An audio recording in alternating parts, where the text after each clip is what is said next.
ఒక అన్యుడేమన్నాడో తెలుసా? అన్నా అన్నా ఆ అమ్మాయి ప్రార్థనకి వెళ్తుందని నేను చూసి మురిసిపోయానన్నా. ఎప్పటికైనా నేను కూడా ప్రార్థనకు వెళదామని అనుకున్నానన్నా. ఆ అమ్మాయి ఉపవాసం కూడా ఉందన్నా. నేను ఆ అమ్మాయిని చూసి, ఆ అమ్మాయి భక్తి చూసి నేను కూడా మారదామని అనుకున్నానన్నా. కానీ ఇలా చేసిందన్నా. నేను ఎలా నమ్మనన్నా?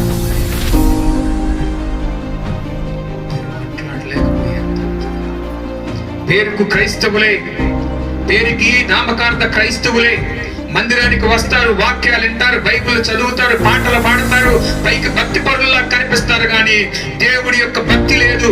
భక్తి విడిచిన వారుగా జీవిస్తున్నారు.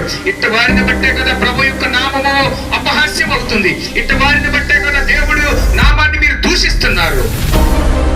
సహోదరులారా, సహోదరులారా, ప్రభు మాట్లాడుతూ ఉన్నాడు. పేరుకు భక్తి పరుల్లాగుంటే ఎట్లా? నీ క్రియలు మారకపోతే ఎట్లా? పరిశుద్ధాత్ముడు నీతో, మనందరితో మాట్లాడుతూ ఉన్నాడు కదా. తను అన్నాడు, తమ్ముడు అలా చేయటం తన తప్పే, కానీ ఒక ఆయన ఉన్నాడురా, ఆయనకు ప్రార్థన చేద్దాం, ఇద్దరం కలిసి ప్రార్థన చేద్దాం. సరేనన్నా, చెయ్యన్నా అని అన్నాడు. ప్రార్థన చేస్తే కొంచెం ధైర్యం వచ్చింది. తర్వాత నేను ఫోన్ నెంబర్ తీసుకున్నాను. మరలా అందరూ అనుకున్నాడు ఇంకా అయిపోయింది అని అనుకున్నారు. రెండో రోజు అసలు ఉన్నాడో లేడో మా అమ్మ కనుక్కోమంది. అయిపోయాడు అంటున్నారు, కనుక్కోండి అని అంటే నేను అప్పుడు కాల్ చేశాను. వాళ్ళ అమ్మగారు మాట్లాడాడు. అంతకుముందు ఒకసారి నేను కలిసి వచ్చాను, బాగానే ఉందన్నా, కొంచెం పాలు తీసుకుంటున్నాను అని అన్నాడు. వెరీ గుడ్ అమ్మా, నీ కోసం ప్రార్థన చేస్తున్నానమ్మా.